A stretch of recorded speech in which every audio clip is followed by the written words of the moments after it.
Good evening, everybody. Welcome once again to the Lepanto Institute's Anchor Team. I'm your host, Michael Hitchborn, and the fact that we are here can mean only one thing.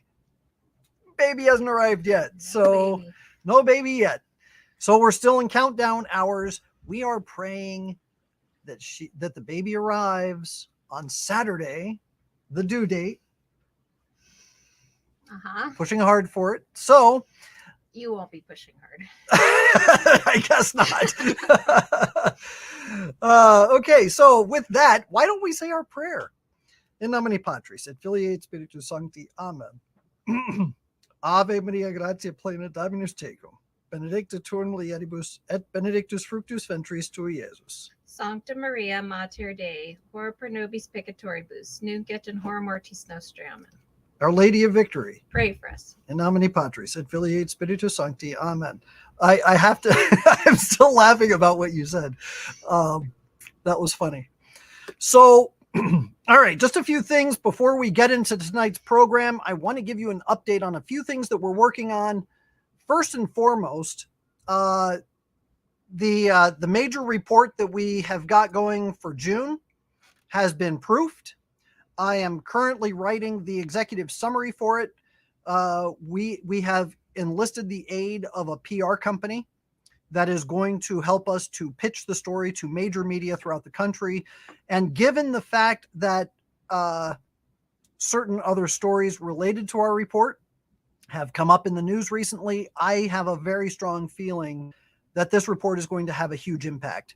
So if you'll continue to please pray for that report, pray for the release of the report and the coverage of the report, it would be greatly appreciated, because I really do believe that we are on the verge of breaking something huge. So I can't wait to show you what we've got, but I have to, unfortunately. June.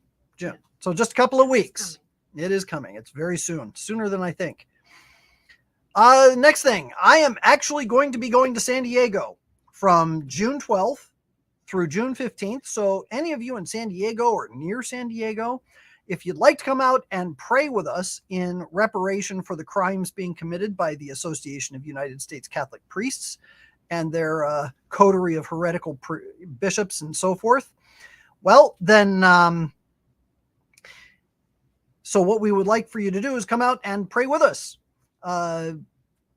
We will, well, I don't want to reveal too much, but we do have some things that are being organized. I am hoping to once again obtain information and materials from the inside, which would be very good.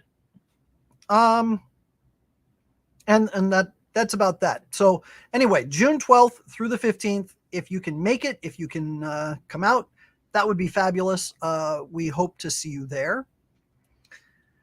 The third thing, so I was talking to Alyssa last night. I actually have like 6 projects on my plate that I'm working on. Oh yeah, so Charles says, wow, San Diego or AUSCP in San Diego. Yeah, the thing about that is that Cardinal McElroy is very involved, very active with the AUSCP, very supportive, if not a member. I have not seen him on the roster, but he shows up an awful lot, so he's definitely one of their boys.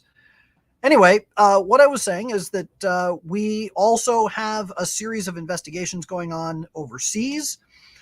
When that happens, it's looking like this is going to be a 5-month research project. So there's a lot involved in trying to organize, orchestrate, get all the players involved. But this is a big investigation. This is lots of moving parts. So your prayers for that completed project would be greatly appreciated. In congruence with that, we also have an ongoing work. The website is being upgraded. It's going to be searchable. It's going to have categorizations so that all of our different investigations and researches and things like that we have conducted over the years are all going to be easier for you to find. So if you remember, gosh, didn't you guys do something on, this one group, at some point? And I could say, yes, just type it in the search engine and you'll be able to find it and bada bing, bada boom. So it'll be a lot easier, a lot more. Will all the newsletters be on there? We are working on that, actually. We are working on trying to make sure that when we write a newsletter, it automatically uploads into the feed. Now, I can't promise that we'll be able to put the archived stuff on there. That might be a project for later down the line, but at least we will hopefully be able to start integrating the newsletter onto the website as an automatic feed platform. That would be fantastic. I hope that we're able to do that. And so in conjunction with that, we're also upgrading the email platform. So hopefully we'll be able to reach you guys a little bit easier. A lot of you have complained, gosh, I stopped getting your newsletter. What's going on? How come I'm not getting your emails as often? Unfortunately, the way the algorithms work on the internet, they're trying to desperately to stop people from getting the word out. So we're working on a new platform that I think is going to be easier for us to get the word out to you. So hopefully that works out. And the last thing I want to say, there is another report that I have started.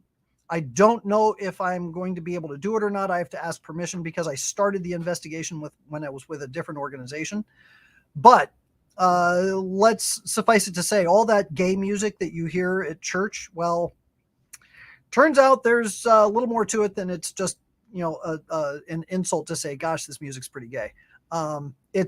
There are huge problems with Oregon Catholic Press and GIA that I discovered. And again, in order to do that report, I have to have permission from the organization I started the research with before. So anyway, I'll get that sorted out, and hopefully we'll be able to get that to you in short order. Oh, did you also want to mention you have some guests coming up? Yes, we do have some guests lined up. Who do we have? Charles Freyoun, Uh-huh. the author of Slaying Dragons. He's written a second follow-up book and has graciously agreed to come on next Thursday to talk about his book. There you go. Plural. Yeah. So he wrote about, the occult and other things that Catholics might find of interest. I started reading his second book on the plane when I went to San Antonio a couple of weeks ago, and what I've read so far is fantastic. I'm hoping to finish the book by the time I get to the interview, but it's fantastic so far. He's going to be a great interview. Absolutely. And I think this is confirmed, but I believe Mark Lozano is coming on the week after him to discuss his conversion story and his principles on Catholic investing and finance, which are very interesting as well. So we're working on lining up some people in June just to kind of mix it up a bit, give you all some different perspectives and input from great minds. Yep. So that's what we got going on the next couple of weeks, though, anyway. All right. So, like I said, this has been probably the busiest year for Lepanto since we opened. I mean, I've not been this busy, and we're having a baby in a couple of days. So, this is kind of crazy, but it's good. It's a good kind of crazy. All right. Now, let's get into tonight's topic, which is artificial intelligence. Before I get into that topic, though, I want to read you something that I think you'll find very interesting. I'm not going to give you any context. I'm just going to read it straight, and then you can tell me what you think. You actually throw in your comments as I read it, and then we'll come back and revisit the comments afterward. So here's what it says. Dear brothers and sisters, as the Bishop of Rome, I am honored to speak with you about a matter of great importance to the Catholic Church and the world at large, contraception. First, I want to acknowledge that the Church has a long and complex history when it comes to contraception. For many years, the Catholic Church has taught that the use of contraceptives is morally wrong. However, I also recognize that this teaching has been difficult for many people to accept and follow. In recent decades, many Catholics have struggled to reconcile the Church's teaching on contraception with their own lived experiences and the realities of modern life. The use of contraception has become widespread and is often seen as a necessary and responsible choice for individuals and couples. As the leader of the Catholic Church, it is my responsibility to address this issue with compassion, understanding, and a willingness to listen to all voices.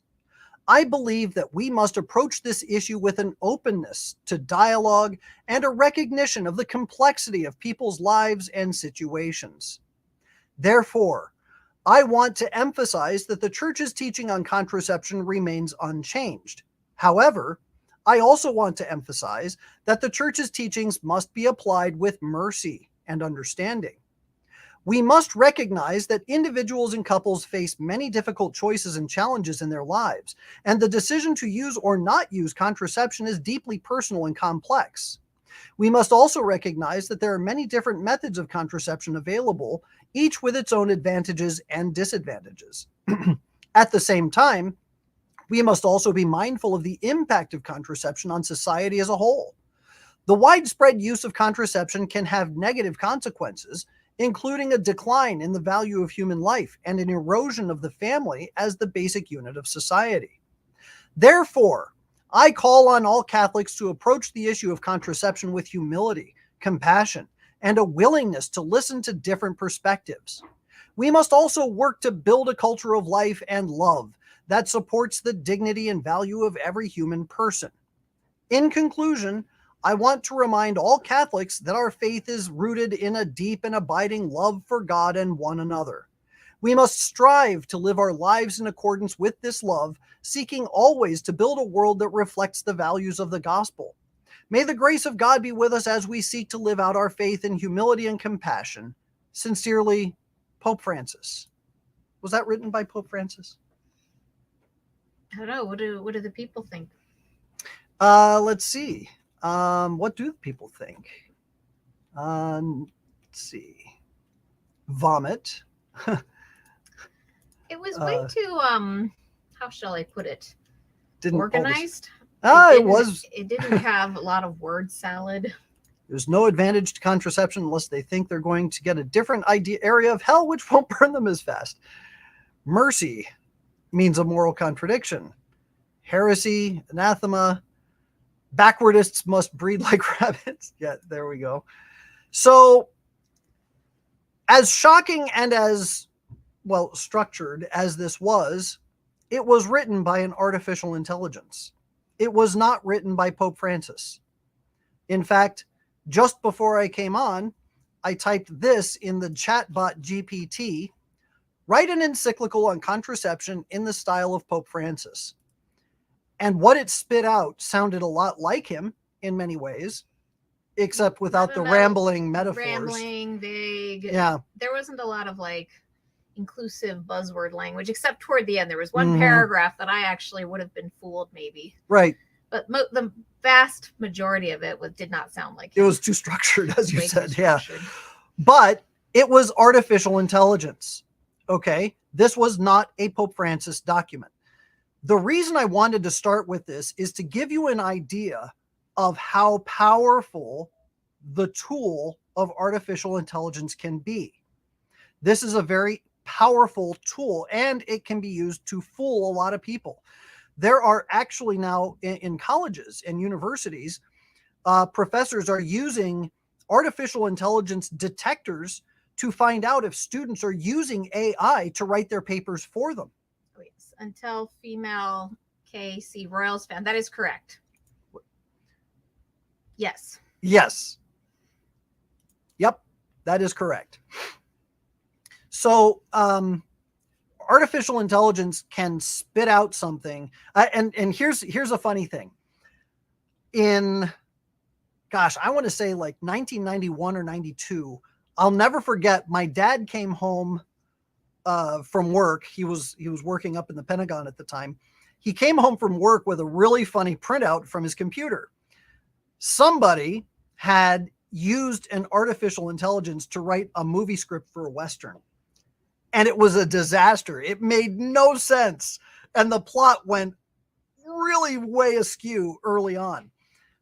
But this is how long they've been working on this kind of thing with the English language, with just using language as the vehicle for spitting out artificial intelligence documents or things that they want to say. One of the reasons we're talking about this is because, as you saw today, the Synod on Synodality or the continental meeting of the synod in Asia had actually used artificial intelligence to help them create their own synodal document. What can you tell us? I mean, they claim it was just to, get all the input from people that they had received, organize the information, put it together. But again, as we noted reading that example you just did, it's like, if this is the Catholic Church, but a computer is writing, I mean, if it was just a matter of, the computer's just sorting and organizing, but how do we know? Right. A lot of people might have been fooled by that. Pope Francis talking about contraception. Like, sure. If you start having an AI involved in church documentation, right? How do we know that that's just, it's just a sort function like we talked about, like on a database, versus something actually writing summaries, of people's comments, input on the synodal process. And that's what's getting included and sent to the synod, which is going to be a disaster anyway. But do we really need an artificial intelligence in the mix? Right. I mean, they got pretty blasted by this one priest, Father Jeff Kirby, for doing it. They did. In fact, let me pull up the article here. Father Kirby was saying that artificial intelligence has no place in the church when it comes to the creation of any of these kinds of documents. This comes from the... So here's where some of the commands that they put into the software. It says, what are the responses that are specific to only one particular group? What are the top priorities emerging from the data? And then it says that humans reviewed the AI generated data for any inaccuracies. But why are they asking the AI to Right. So it's good to use artificial intelligence to sort data, to sort information. In fact, you use artificial intelligence every day, whether it's doing a search engine on the internet. You type in something in Google and you're looking for something. That's artificial intelligence. If your phone corrects your spelling while you're typing a text. Yep, that's artificial intelligence. If you use a spreadsheet and you use the sort function for the data so that it organizes, say, all of the names on your list in alphabetical order, that's artificial intelligence. All you're doing is applying what is a form of logic or a function of logic in a computer program and asking it to perform a function that you could do yourself, but it takes. Well, the machine can do it faster. Yeah, the machine can do it faster. That's the whole point, right? Yeah. Like, especially if you're talking about large amounts of data, right, to sort. The computer can do it light years faster than we could. That's correct. Now, something else that we should be there's something that happened fairly recently. Somebody asked artificial intelligence to create a pizza commercial. Have you seen this? So I'm going to see if I can pull this up real quick because it's truly disturbing. Here we go. Let me pull this up so that I can show you. Oh, yeah. Can you do it so that it... Yep. Let me put it into the share screen. Oh, there it is. Present. Share screen. Do that. Okay. So you should be able to see and hear it now. Watch this. This is completely created both visually, audially, and everything. Everything about this was made by artificial intelligence. This was not created by human hands at all. Are you ready for best pizza of life? Bring friends down to Pepperoni Hug Spot. Our chefs make pizza with heart and special touch. Cheese, pepperoni, vegetable, and more secret things. Need delivery? Pizzas come fast. Knock, knock, who's there? Pizza magic. Eat Pepperoni Hug Spot pizza. Your tummy say thank you. Your mouth say, Pepperoni Hug Spot. It's like family, but with more cheese. Okay. So that was created entirely by artificial intelligence. It's funny, we can laugh at it, but at what point do we start watching movies and television shows that are created by artificial intelligence? I mean, to be fair, like, that was cringy. That was very cringy. But we're still at the very infantile stage of a computer being able to spit something like that out. Well, I mean, frankly, as Hollywood descends, almost completely into the woke madness, have you noticed, like, woke people aren't funny? No, they're not. You're going to have movies that are so politically correct that you might as well have an AI write the plots, because they're not going to be that interesting to watch. Do you know that the Motion Picture Association, they just put in a new rules that all movies made going forward have to have, what was it? It's like a certain percentage of underrepresented groups in the movie. Oh, wow. Like, this is a rule they just passed. I was reading an article about this. Like, that's not art. No. That is, it's forced ideology. It is forced ideology, but the point is that, like, that's like saying, well, we don't have enough artists from this underrepresented group, so we're only going to put art in museums that represent, minorities or whatever. Right. Like, the art, some of it might be good, but if it's not, who wants to see it? Right. Why do you even call it art? Right. No one's going to want to watch a movie that has horrible actors in it just because they represent minority groups. Right. So I think at some point, somebody's going to submit something to a major art show in New York that was created by AI, and it's going to sell for several $1 million because people are going to look at it and go, wow, so brilliant and profound. But it's going to be junk. It's going to be just more junk spit out by something that was created to think like junk.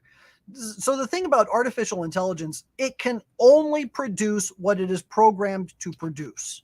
It can't produce anything else. It can pull from as broad a spectrum of information as it possibly is given. So something like that pizza pepperoni hug spot commercial, what is it doing? It's pulling inspiration from different commercials, different pizza commercials. It's pulling different ideas. It's pulling different words together that kind of... I mean, it did look a lot like a Pizza Hut commercial. Oh, absolutely. From, like, maybe the 90s. It probably was. I mean, they probably used some imagery from that, but because it's artificial intelligence, it's not going to use exclusively that kind of stuff because it's supposed to be original stuff. So it's taking the impression and saying, well, there was a person that kind of looked like this that was eating a pizza, and I saw a string of something moving from the pizza to the mouth. So therefore, what did we see? We saw a woman eating a plate. But the art was that good. The pizza was that good. She was eating the plate. But the point is that the use of artificial intelligence in trying to create something new is only as good as the information that it pulls from, and artificial intelligence does not have an imagination. It can make a joke, but it's going to be a regurgitated joke from something else. It can't make a pun because it's only going to be able to use a pun that it was told from somewhere else. It doesn't understand the correlation of words and what humor is. It doesn't have the ability to conceptualize. But don't people ask it to write jokes? Yes, but here's the thing. Artificial intelligence, it can write a joke, but it's going to be pulling information from elsewhere on the internet in order to present that joke. It's not an original joke. Now, what about the idea that if you're talking about AI, you're talking about machines that learn together, so to speak. So if a computer is given an update right on, okay, this is, that pizza commercial was terrible, because of this reason, then it updates it for like 10,000 linked machines. So therefore, there's some people have this concern that AI can learn faster than humans, and we don't mean that by like the way a human learns, but that they can get more data in quickly. Yep. Or correct data or update it much faster than a human could, because the computers are all linked. Yep. And they're all focused. So that's why, like, maybe in a month, if you asked the AI to write an encyclical or a letter in the style of Pope Francis, it would actually sound more like him. Right. And as the machine is learning, not Sure. actual, but you know. Yep. So it's learning has to do with the agent intellect, the ability to access knowledge and to process it and analyze it so that you can have an understanding, a moral understanding. And a computer can't have a moral understanding. It can only understand the data that it is fed. It can only see, and by understand, it doesn't actually understand anything. It can't analyze anything in a real sense. It can sort, it can weed out, but it can't really analyze in a human analogical. It can't right? reason. Yeah. It can apply logic, but it can't I'm trying to think of an example of reason versus logic. Well, I mean, I guess logic would be like, if this, then that. Mhm. Right. You know, you can apply that. Okay, so simply like a number of outcomes. Like, if you eat 12 dozen donuts, these are the outcomes that could happen. Right. You know, and the computer can analyze and pick one, the most likely. Right. But it couldn't therefore reason that eating 12 dozen donuts was bad. Right. Yes. It could say, well, you're likely to have your stomach pumped, or you're going to be lying in agony for hours, but that doesn't make what you did prudentially wrong. Right.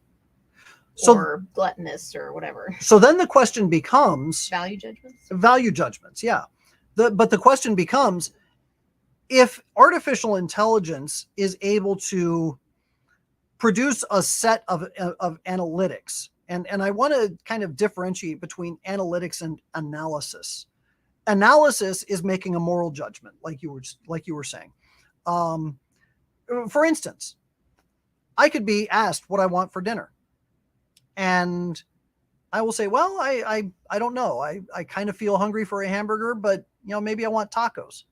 And then as I'm thinking about the two, I might say, I think I want to go for some Kentucky Fried Chicken. And then that's what I would decide. This is not based on anything that is logical. It's not based on anything that can be produced by an analytics. And if I were trying to make a decision between the things that I had stated, the computer wouldn't be able to say, he's going to pick Kentucky Fried Chicken, because it's not going to understand or see in the analytical material where my mind could go, or the connections that my brain might make, or even what my personal taste buds are reminding me of. So there is no moral analysis. And I don't mean moral in the sense of, morality, good and evil, but a moral sense in the idea that we have the capacity to make choices for things, good or bad, whether they're healthy or unhealthy, good or evil, or any of those things. A computer can only logic what it has in its own system. So there's no intuition there, I think, is where I'm going with that. Okay, true. But is that really why AI is being so rapidly developed?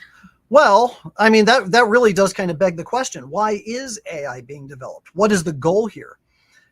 If the goal is to provide humans with a resource, with better computing technology, sorting technology, organizational technology. Right. So if I wanted to do research on a particular topic, and artificial intelligence could sort through, terabytes of volumes of information and spit it back to me and say, okay, we've gone through all of this information. Here's everything that you need to know so that you can analyze your material. Well, that's great. Here are the highlights that you want to know based on your search algorithms. Perfect. There's nothing wrong with that. If I'm telling the AI, hey, I want you to write a paper based on X, sorted through these different works, and then have it spit back to me. It can do that. It can do that, but the question is, should it? And I would argue, or rather, should you ask it to do that? Or should you even ask it to do that? I mean, if the human actor is the only one with the moral decision-making imperative, are we back to how we use the technology is bad or good? Or is there a point where the technology itself could be bad? Right. Well, and I mean, what do you think? I think that it depends on the application. Obviously, artificial intelligence is not intrinsically evil. But if you were using artificial intelligence to do things that would require a moral decision making or a moral analysis of something, then you're getting into tricky territory. My dad used to do, he used to work for the State Department. I think it was this. No, he was an independent contractor with the Navy on the development of sonar technologies. And as he was working on sonar technologies, one of the things that was being pushed harder and harder and harder was the use of artificial intelligence to analyze ocean sounds so that they could track certain things that were going on in the ocean, whether it was submarines or ships or geologic activities or the sounds of animals. Part of the plot for Hunt for Red October. A little bit. That the human figures out what the sound is that the computer can't. And that really is kind of the point. My dad was vehemently against artificial intelligence when it came to analyzing the sounds that are coming out of the ocean, because there are too many varying factors even for a computer to be able to process and make a moral decision about. For instance, if you have a human ear, the human ear, by the way, is far more complex than the most complex computer. You will never be able to replicate the complexity and the precision of the human ear and the mind attached to it with a machine. It's not going to happen. You can have a machine that can listen with a very sensitive sound machine that can weed out and splice up sound and allow the computer to say, okay, we hear this and we hear this and we hear this. And then it can divvy it up for you. Right. And give you most likely. Right. These are. It can give you probability. Sounds, or these are most likely animal sounds or whatever. But as with the Hunt for Red October, the computer was hearing a particular sound for the first time. It had never heard this sound before. It's a new submarine. It was a new kind of submarine. Submarine technology. Yeah. So when they were hearing it, the computer was spitting back that it was geologic activity. But Jonesy, the sonar tech with the earmuffs on, said, I don't think the computer's right. And he kept telling the captain, look, I'm tracking this thing, but something isn't right about this. I think that there's something else going on. So the captain, being a wise captain, said, you know what, Jonesy, I'm going to follow your gut. Let's not just rely on a computer. And they followed his gut. And of course, the story took you on to what the Red October was and how they were hunting after it and all that kind of stuff. But you will never have the complexity of the human ear replicated in a machine. It's just never going to happen. There's always going to be some sort of defect in its ability to analyze, to splice out, to figure out what all the interior sounds and everything else. Well, I mean, even if you could create a machine that was as fine-tuned as the human eye, or even better, or the ear, the point is, it's still not connected to a human brain. Right. That then takes that complex information, processes it, and gives you something back. And then you say, like I said, again, intuition. Yep. I just don't, it's close, but not quite. Right. High probability, is not always the only end game you want. Right. So then the question comes with, well, what about taking artificial intelligence and applying it to, say, your nuclear arsenal? And you want to have such a fast response to a nuclear launch. Say Russia decides, no, we are going to destroy America, bomb everything. And the talking heads in DC say, you know what? If the Ruskies are going to fire their missiles at us, we need to be able to intercept or launch ours well before they get within the contiguous United States. So we're going to create an AI system that's connected to all of these different launch sites. And if we detect a Soviet launch, we'll have those missiles ready to launch in response. Well, what do you think is going to happen? Don't we already have an artificial intelligence in charge of our nuclear launch codes? Oh, you mean Joe Biden? I mean, he hasn't that's launched them yet. Maybe no. Maybe the AI wouldn't. Yeah, well, that's Am artificial I intelligence. giving him Yeah. too much credit? Maybe I think the computer might be smarter than him. But the thing is, we don't want computers making moral decisions. Maybe inform us, maybe give us a heads up. Okay, that's fine. But not making moral decisions. So what happens then when you have artificial intelligence doing things like acting as nanny bots in the house? I'm sure mom could use a nanny bot that watches the kids. Well, I mean, I think we've talked about something along these lines before. They're already talking about, using things like shut off your air conditioning, shut off your usage. There's this discussion in Europe of 15-minute cities. Yep.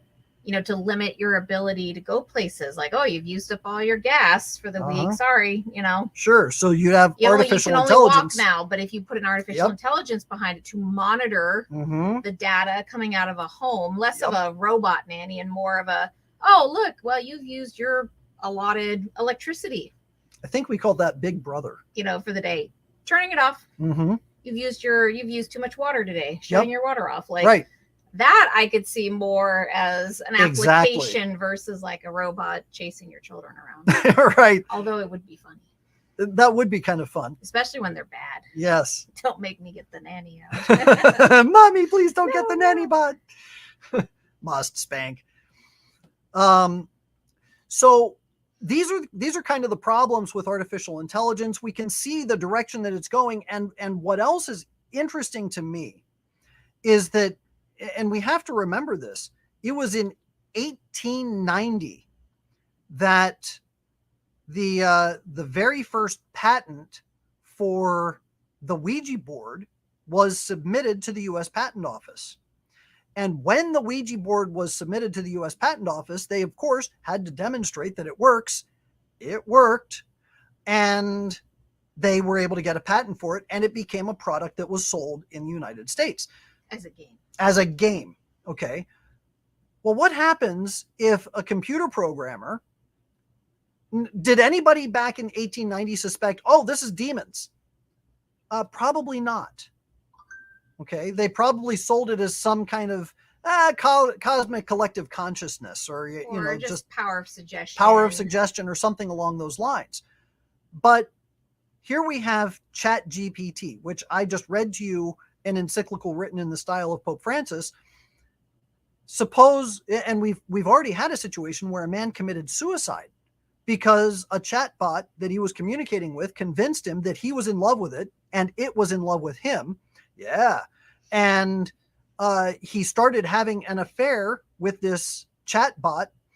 And then the chatbot convinced him, well, we can never actually consummate our affair. So if you join me in the ethos, then we can actually be conjoined. We can be one. And he killed himself. This man actually killed himself by having an affair with a chatbot. Did somebody program it that way? Was it pulling off information from all sorts of other sources to say, well, this is how somebody who asks these kinds of questions would respond? Or is there some other intelligence being involved, being inserted into this? And I think that has to be part of the question. Did somebody program some sort of occultic algorithm into the software? I don't know. I've never looked under the hood of this kind of software, and I'm not smart enough to figure that out. But neither is any of us, any of you, or even the collective people, the collective heads in DC, which... So I think that kind of leads to the next point, which is we wanted to touch on transhumanism as well.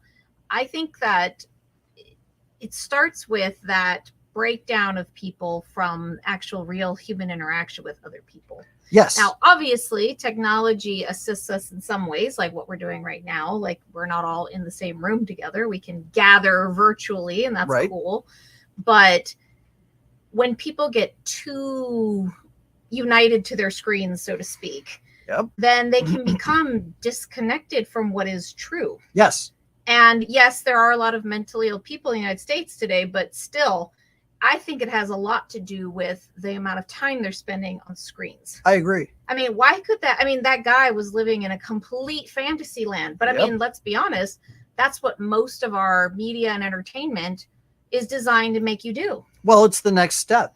Right? You live in a fantasy land where my choices are good and honorable, even when it involves like me harassing the son of a pro-life warrior because, you know, that's how I get back at him. But that makes my choices good. Right. Like, it's just fantasy land stuff. Like, otherwise, how else could a grown man believe that a computer was, you know, his babe? You know, like, that's just stupid, like, beyond all belief. Tragic, but stupid. Yes. And it comes from that disassociation with what is actually true, good, and beautiful. Right.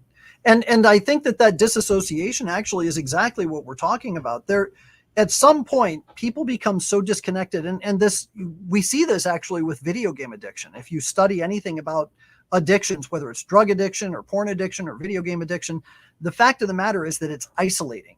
And it's isolating to the point that it causes the person to live inside their own minds. With a drug addiction, they get totally stuck in this fantasy of whatever the psychedelics or the drugs tell them that they are feeling. So if they think that they feel happy because of the drugs, well, then they're convinced that they're happy. But that's the whole point. It's the stimulation of the pleasure-seeking centers of the brain, overstimulation of it. That comes from the video games too. Exactly. The instant gratification.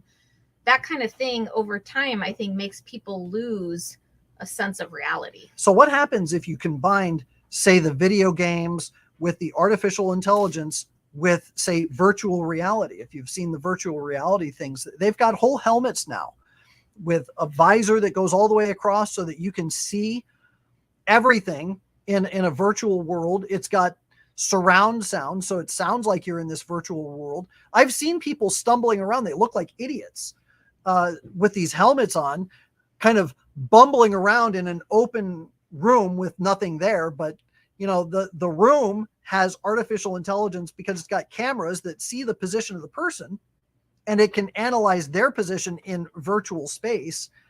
And then it does things like put a sword in their hand or put a gun in their hand or whatever. And they live in this fantasy land. Now, there's a moral principle that first in mind, then in action. So for instance, if you're going to build a house, well, first you have to conceive of the house in the mind. And once you conceive of the house and you really think about it, and you think about all the placement of everything that you want in the house, then you can build it. If you want to, if you're an actor, okay, and you want to portray a particular emotion, you have to kind of live that emotion. You have to gear yourself up. You have to psych yourself out for that particular emotion. So first in mind, then in act. What happens if somebody spends their time in virtual reality playing games where they're going around killing people with guns?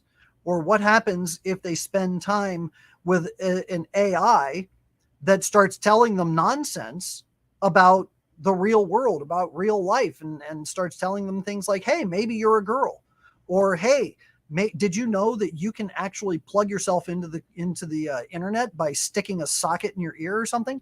You know, eventually people are going to start believing the things because the concept is formed in the mind. There are seeds planted there. Well, I would say with the transgender stuff, it's more like, oh, you're in a video game. Well, you can be a girl in this video game, or you can have this sort of body enhancement in this video game. So why can't you? Oh, like the surgeon's promising you can have the same thing in real life. Right. And it's just like the video game, right? Put it on, take it off, you know, but it's not, of course. Sure. As many detransitioners have reported. Well, and then in the video game, even they'll do things like, you know, the character gets their arm lopped off or something, and they get a robot arm, and it makes them stronger. So now cybernetics makes you better. Right. Well, that would be the lead into the transhumanism stuff, right? That I actually, there was an article on LifeSite News where they were kind of arguing that that's where the transgender movement really is headed, is towards transhumanism. Again, this idea of like, I can swap out body parts, you know, I can modify my facial features or my voice, or Right. I can take these drugs that make me sound like this, or grow a beard, or whatever. That's just priming the pump for humans to accept things like, well, okay, so now we've done the whole lopping off the biological parts bit. What about inserting something like the robot arm, or, I mean, outside of legit uses like, you know, prosthetics. So in conjunction with but just giving somebody an arm because they wanted one. Well, that's where I was going with this. In conjunction with the whole transgender movement, where people are saying, yep, I can, you know, take my genitals and exchange them for something else. There are people now who have a certain kind of dysphoric relationship to their own body, different parts of their body, whether it's an arm or a leg or a hand. And they go to doctors and they're like, I need my left arm amputated. I need to have a prosthetic arm. And the doctors, of course, are saying, no, that's not ethical, which kind of for now. Yeah. I mean, like, that's the point, right? If there are the transgender industry, as we did a show on this a little while ago, it's billions of dollars. Yep. It's swiftly, if Hippocratic oath, you know, is going to get tossed aside faster and faster as doctors see a lucrative, you know, means of padding their wallets. Right. So, yeah, it might just get to the point where it's not even about like, well, I feel like I'm trapped in the wrong body. It could just be like, I feel like I'm trapped in the wrong body part. Yep.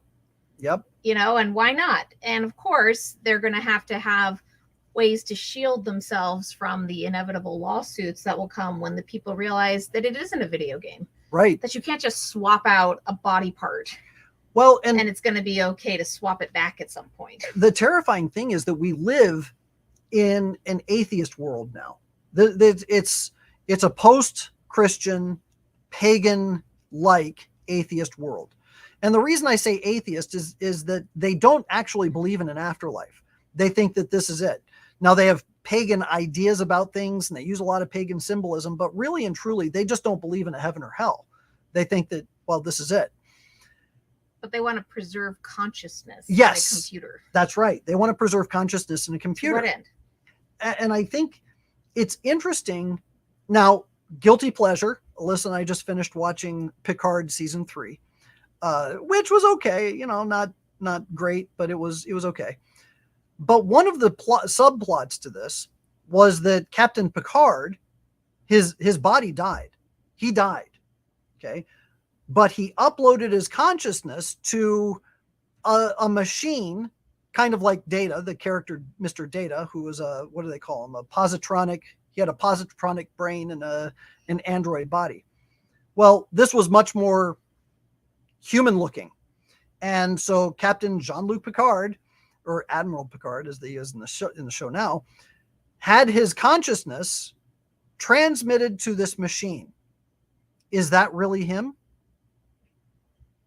No, of course not. Because the show is written by godless atheists. Yeah. They pretend that it's still him. Yep. Still him making, you know, these moral choices the same way the human Picard would have, which is, of course, garbage. Yep.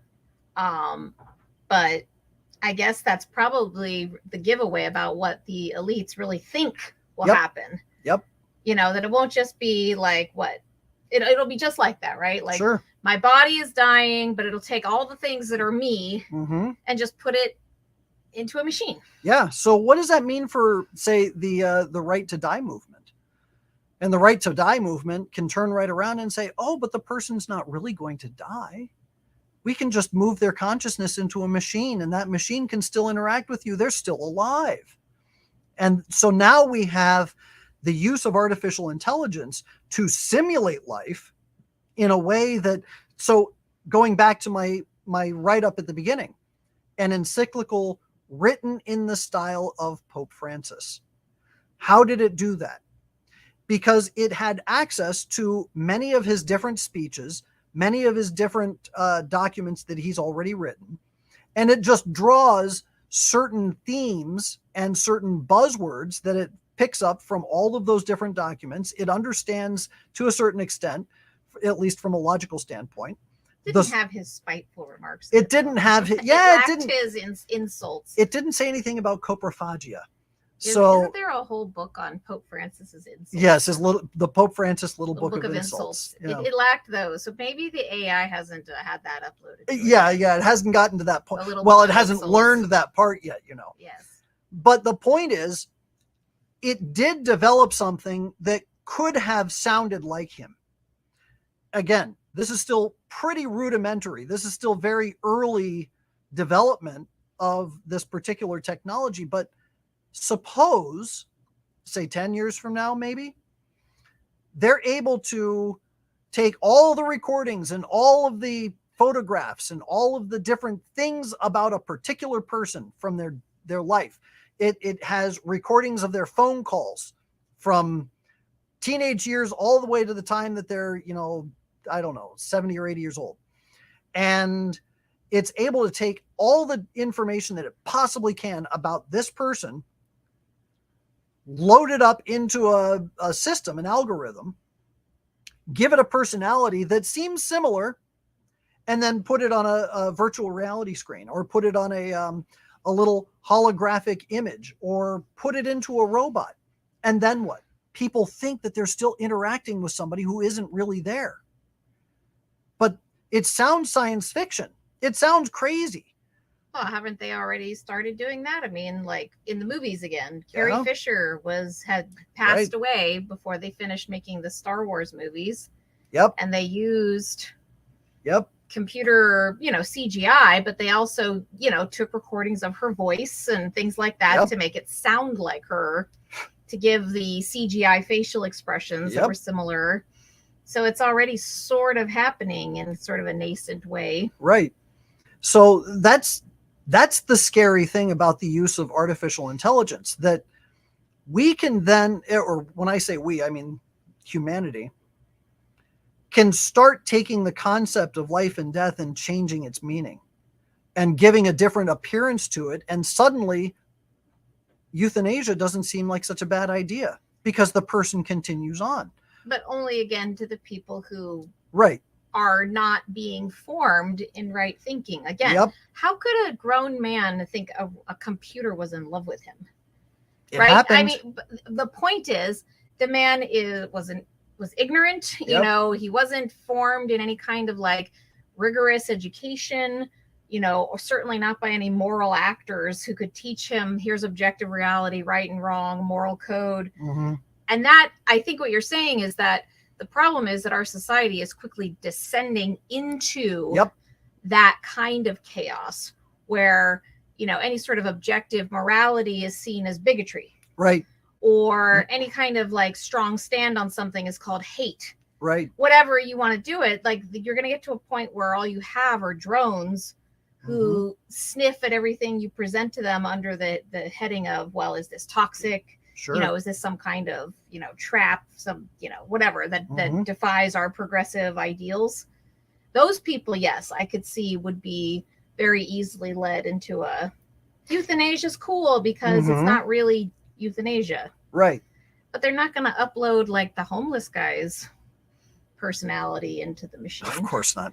Yeah. I mean, the people they're euthanizing in Canada right now and around the world are not the types that they're going to upload into the machine. Right. Into the eternity of the machine. Let the Jesuits get a hold of this, and that's going to ramp this thing up even higher, because suddenly transhumanism, which is what we're talking about, the use of artificial intelligence to combine it with the human person in some way, shape, or form, transhumanism then takes on the connotation of Teilhard de Chardin's idea of the cosmic Christ, which is this idea that we are all constantly evolving into a higher form, a higher being, and that somehow our collective beings, our spark, is going to be united with that cosmic Christ so that we will all become little parts of Christ in the cosmos.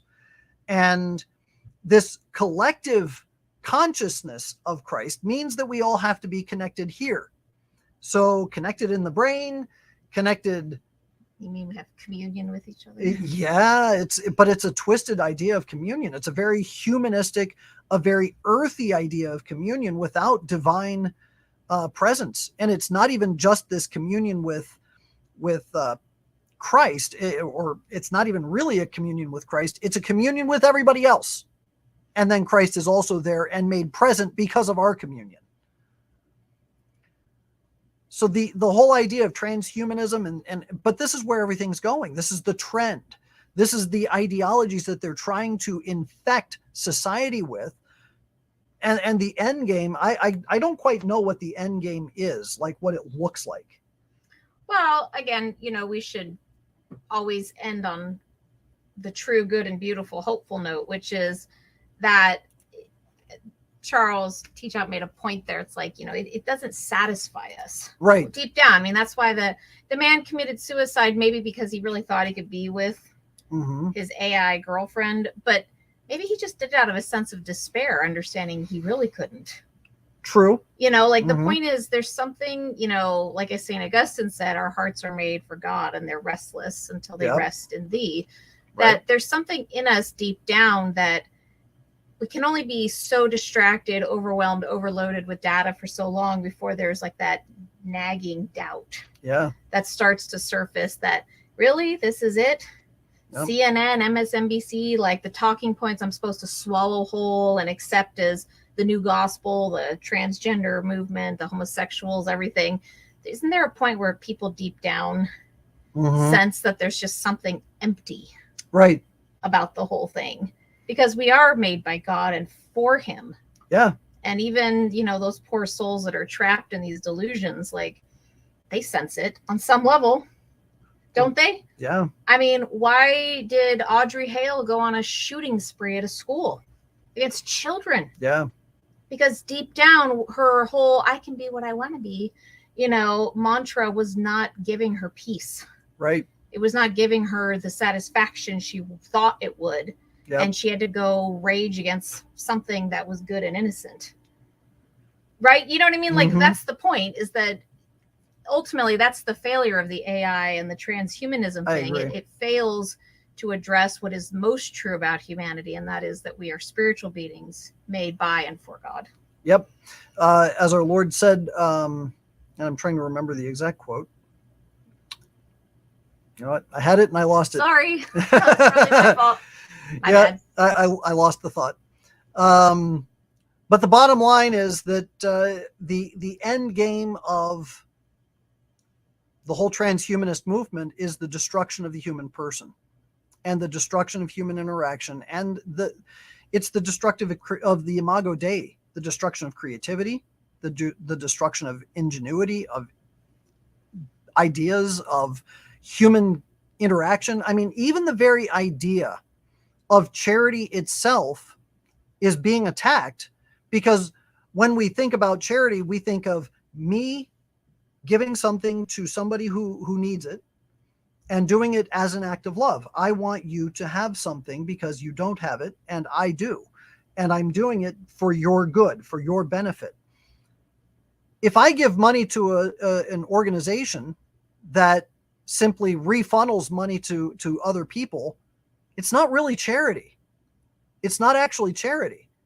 You're not involved in the process. Sure, you're funneling funds, but there's no act of love involved in that. It's just simply an act of giving. It's generosity, it's philanthropy, but it's not charity. Charity is person to person, always has to be.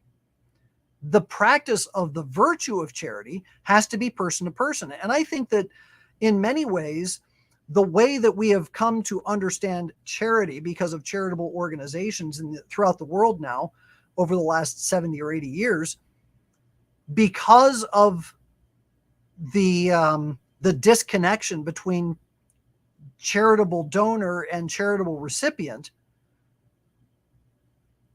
it has played into this disconnect that we're talking about now. They attacked charity, and now with the disconnect of charity, there is that disconnect of human interaction itself. Yeah, and of course, charity needs to be understood in its higher sense of, valuing things the way God values them. Right. Like, the love that they're in. Speaking of charity, did you know that the Sisters of Charity in New York are shutting down after 200 years? What? No. Yeah, they haven't had a new, anybody enter the order in 20 or 30 years since they went completely social justice-y, Wow. etc. So they just wrote it into their constitutions that they're not going to accept any, postulants. And they're just, we've reached completion, I believe was the quote. Reached complete. So they've become part of the cosmic Christ now. Right. But that's, again, so going back to that, like they, remember, this is a community that was originally founded under, the headship of St. Elizabeth Ann Seton. And then they kind of distanced themselves from her. Yep. Even in the 1800s, I think they did. Because they wanted to focus on other things besides just like an orphanage or whatever. Yeah. But it wasn't until 20th century when they embraced the social justice stuff that surprisingly their vocations dried up. Gee, wonder why that happened. But again, that idea, like we're divorcing, Elizabeth Ann Seton's whole thing was direct charity. Like you educate a child, you build an orphanage and take a homeless kid into it. Right. Not you go rattle, cages for social justice causes. So it obviously, again, it doesn't resonate with real people. Right. So people who want something real. I just remembered what it was I was thinking of. So what our Lord said was, he was, in speaking of the devil, he was a liar and a murderer from the beginning. So it starts with the lie and it ends in murder.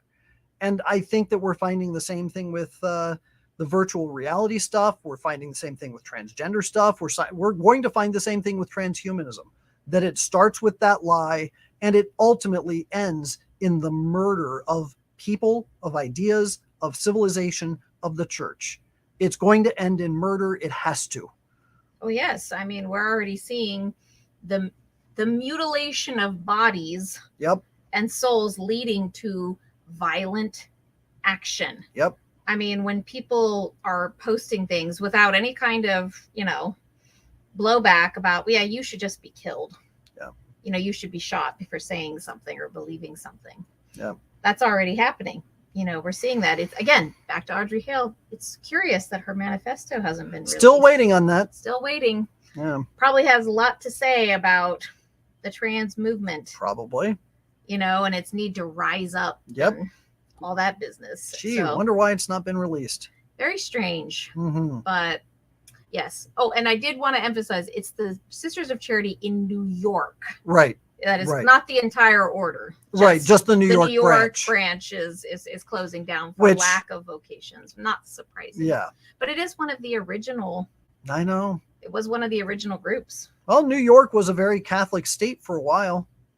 Yeah, no, agreed with some of the comments. I agree that Mother Seton would be weeping. If you've ever been up to Maryland, to Emmitsburg, and gone to the shrine of Elizabeth Ann Seton, which is really beautiful in one sense. But if you go through the museum, it kind of shows the sisters throughout the years and how their habits were changed and altered over time until you get to the modern times. And you're just like, I remember Fulton Sheen telling the story once about a nun who came into his chancery and said, "Bishop Sheen, I'll bet you didn't know that I had red hair."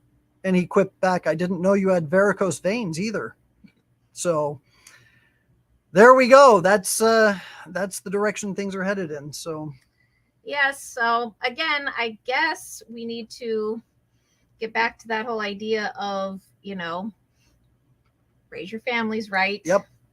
Understand that you're not in a society that is friendly. In fact, it's going to become openly hostile. It already is in many respects, but it's going to become openly hostile to Christians in general. It's happening in public schools. It's happening in popular culture and society. And all you have to do is see how the left loses their mind anytime somebody, makes a point online that contradicts their narrative. Right. I mean, if anybody saw Trump's CNN town hall afterward, all the screaming at the CNN executive for allowing it. Yep. For giving this monster a platform to tell his lies. We're for free speech except for him.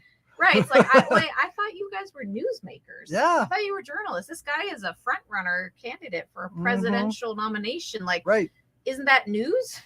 One would think. I mean, if he's nuts, let him be nuts on TV so everyone can see. Yep. Yep. But it's because, I mean, and whatever, I don't want to really get into Trump's things right now, but because he says and does things that just make them lose their minds. I know. It's just funny to watch. It is funny to watch. In that sense. But the liberals, every single major news outlet was, the wailing and gnashing of teeth, about his, I can't believe they gave him a platform to speak. Right. Wow. Remember, that was the whole thing in 2020 was make sure he doesn't get elected, deplatform him. Yep. Get him off Twitter, get him off Facebook, cancel him. Yep. And what do the woke crowd do when they go marching through the streets with their bullhorns? Hear us speak. Speak his name. Hear his name. Say this. We listen to us. Blah, blah, blah. But then when you try to speak, they shout you down. Right. I mean, but even just I read several of these liberal media legacy sites, and just the way they characterize things, they were like, yes. And he criticized that police officer who shot Ashley Babbitt, who was trying to crawl through a broken window to get to the room of the speaker. Like, not true. Right. Like there's a sort of presentation of facts through a lens that is characterized a certain way, so that when Trump says, hey, what that guy did was wrong, it's like, that monster, I can't believe he said that. Yep. We've already shown this is just disinformation he's presenting, but it's how they operate. But hey, good job, CNN. They actually got 3.1 million viewers, which is probably the most viewers they've had. Right. Really long, probably since he was president. Probably. Yeah. For the first time, they've had better viewership than Fox News. Yes. Since Tucker Carlson was. So that's the problem with Trump, is they hate him, but they need him. Yes. Isn't that? Because so many other people like him. All right.